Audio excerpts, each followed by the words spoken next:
Hello, Crystal Babies and Gems. I am the Crystal Babe, owner of Sacred Eclectics and founder of the Sister Tribe of Pinellas. Today, I'm going to go into my journal and reveal some of the truths that I have uncovered for myself that had helped me along my healing path. As we know, I love to journal because I find that by keeping a diary, it helps me to uncover deeper truths about things that need to be healed. And so the journal entry that I'm going to be speaking about today, it uncovers the reasons why I tend to be very hard on myself. And I've been told this many times before that I'm too hard on myself, but it's been hard for me to acknowledge why I'm so hard on myself and why I get so angry with myself. And in this journal entry, you'll see how I break down and uncover those truths. When recognizing certain patterns and cycles about ourselves, it can cause different emotions to come up. For me, it's always been anger. I get angry at myself for going through the same things over and over again. I get frustrated.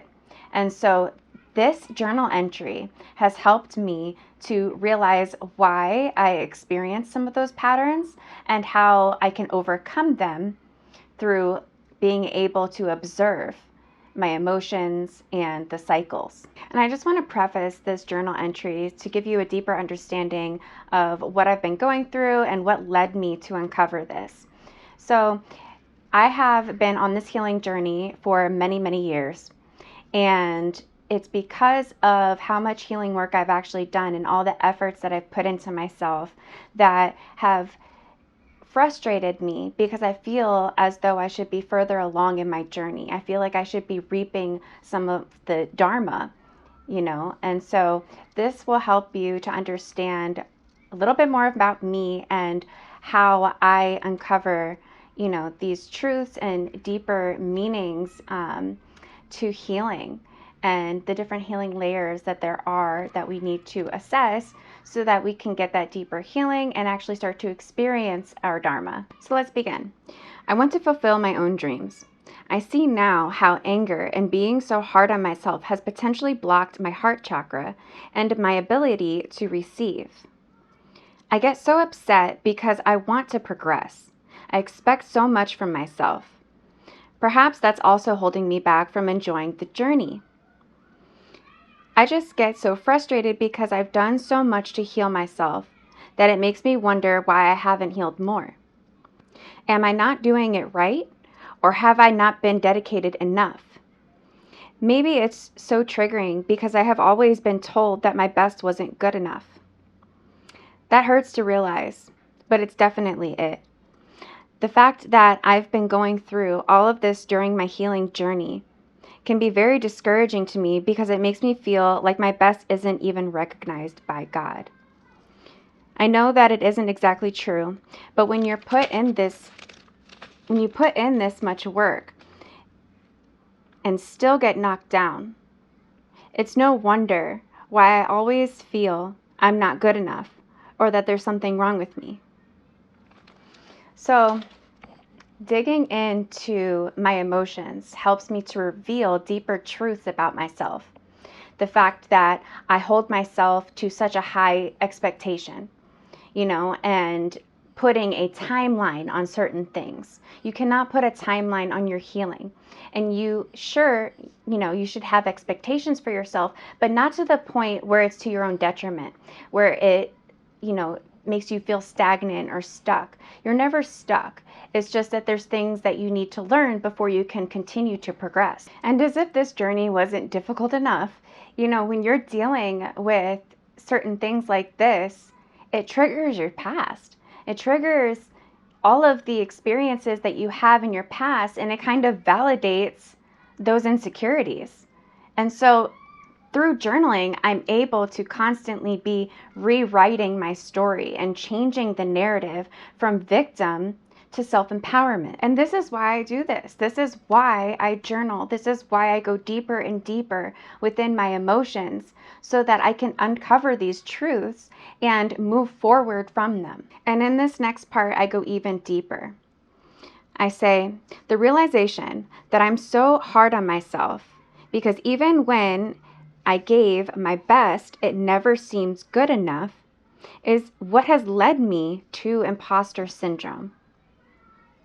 If you feel unrecognized, that your best was never good enough, then of course you would develop imposter syndrome because you have taken on these projections that you can't achieve the things that you want.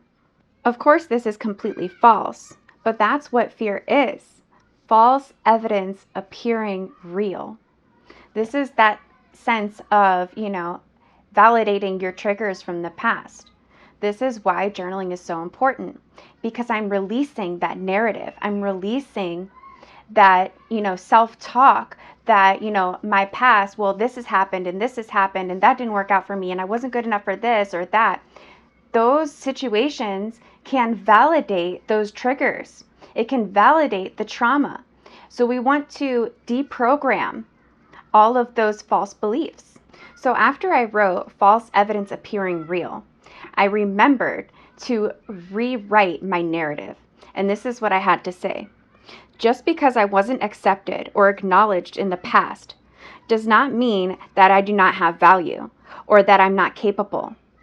I am not a victim. I am a student and learning to take my power back.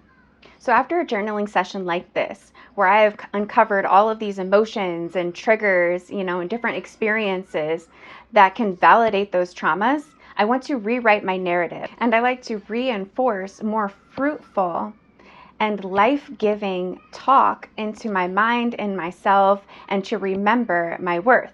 So one of the ways that I do that is through I am statements. I am statements are very powerful. And one of the ones that I like to do is specifically, I am proud of myself for. Acknowledging the things that we've done right in the past will help us to validate the good experiences that has happened for us. But it helps us to rewire ourselves to think about all the good things that we've done. And another technique that I like to do is to get into the feeling of gratitude. Gratitude is one of the best ways to open your heart chakra and to receive not only love, healing, abundance, but to remember our self-worth. So I like to do this practice where I say, I am grateful that blank happened by this date. What we're doing is we are rewriting our story in a way that gives us gratitude for the present and helps us to acknowledge the things and reinforce those good thoughts, and act as an affirmation. And the second aspect to this I am grateful practice is that you can actually help yourself manifest things that you want to happen in your future. So I would say something like, I am grateful that this happened by this date. And you want to say it in the way that, you're manifesting your future for a future event to happen. And so you would say, I am grateful that I got a new car by, next month. So just remember, no matter what has happened in your past, it does not define your future. And you can rewrite your story at any given time. You hold the power. Remember that imposter syndrome and setting expectations for yourself, it only reinforces the negative. So remember to take your power back. False evidence appearing real. The past doesn't have to repeat itself. You absolutely can rewrite your story at any given time. I hope that you enjoyed this message. I am the Crystal Babe. If you would like to learn more about me or to follow me on any social medias, look into the different services that I offer, then click the link in the description, and I'll also pin it in the comments for you. Thank you so much for joining me. Love and light. Namaste.